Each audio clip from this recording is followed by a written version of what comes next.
Hi ಎಲ್ರಿಗೂ ನಮಸ್ಕಾರ. ಇದು ಶನಿವಾರದ ಮಿನಿ ವ್ಲಾಗು. ನಾವಿವತ್ತು ಬೆಳಗ್ಗೆನೇ ಬೇಗ ಎದ್ದು ರೆಡಿಯಾಗಿ ರಾಮನಾಥಪುರ ಟೆಂಪಲ್ಗೆ ಹೋಗೋಣ ಅಂತ ಅಂದ್ಬಿಟ್ಟು ಹೋಗ್ತಾ ಇದ್ದೀವಿ. ನಾನು ನಮ್ಮಪ್ಪ ಅಮ್ಮ ವಂಶು ನವೀನು ಇಷ್ಟು ಜನನೂ ಹೊರಟಿದ್ದೀವಿ. ನಮ್ಮಪ್ಪ ಅಮ್ಮ ಎಲ್ಲೂ ಹೋಗಲ್ಲ, ಇಬ್ಬರೇ. ನಾವೇನಾದರೂ ಊರಿಗೆ ಹೋದಾಗ ಈ ಥರ ಎಲ್ಲಾದರೂ ಕರ್ಕೊಂಡು ಹೋಗ್ತಾ ಇರಬೇಕು. ಅವರಿಗೂ ಒಂದು ಚೇಂಜಸ್ ಇರುತ್ತೆ. ಯಾವಾಗಲೂ ಊರಲ್ಲೇ ಇರ್ತಾರೆ, ಹಸುಗಳು ಅದು ಇದು ಅಂತೆಲ್ಲ. ಇನ್ನು ಹಸುಗಳನ್ನ ನೋಡ್ಕೊಳ್ಳೋದಕ್ಕೆ ಯಾರಾದರೂ ಒಬ್ರು ಇರಲೇಬೇಕು, ಹಂಗಾಗಿ ಅವರೆಲ್ಲೂ ಹೋಗಲ್ಲ.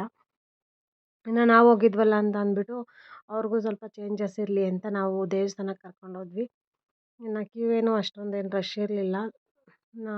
ಒಳಗಡೆ ಎಲ್ಲ ಹೋಗಿದ್ದೆ, ದೇವ್ರ ದರ್ಶನ ಮುಗಿಸ್ಕೊಂಡು ಹಂಗೆ ಪಕ್ಕ ಶಿವನ ಟೆಂಪಲ್ಗೂ ಹೋಗಿ ದೇವ್ರ ದರ್ಶನ ಮಾಡಿಕೊಂಡು ಬಂದ್ವಿ.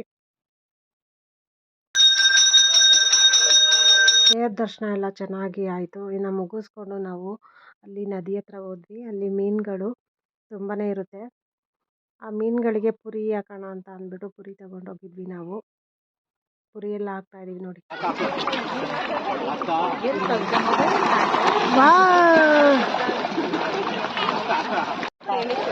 ಹಾಕೋ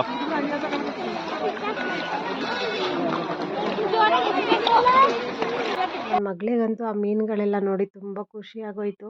ಹಾಗೆ ನವೀನ್ ಬೇರೆ ಹೇಳ್ತಾಯಿದ್ರು, ಇಲ್ಲಿ ಕೆಲವೊಂದು ಮೀನುಗಳಿಗೆ ಚಿನ್ನದ ಮೂಗುತಿ ಹಾಕಿರ್ತಾರೆ, ನೋಡು ಅದೃಷ್ಟವಂತರಿಗೆ ಕಾಣಿಸುತ್ತೆ ಅಂತ.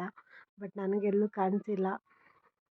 ನಿಮಗೇನಾದರೂ ಕಾಣಿಸುತ್ತಾ? ಯಾವಾಗಾದ್ರು ಹೋದಾಗ ನೋಡಿ. ಇವತ್ತಿನ ಬ್ಲಾಗ್ ಇಲ್ಲಿಗೆ ಎಂಡ್ ಮಾಡ್ತಾ ಇದ್ದೀನಿ.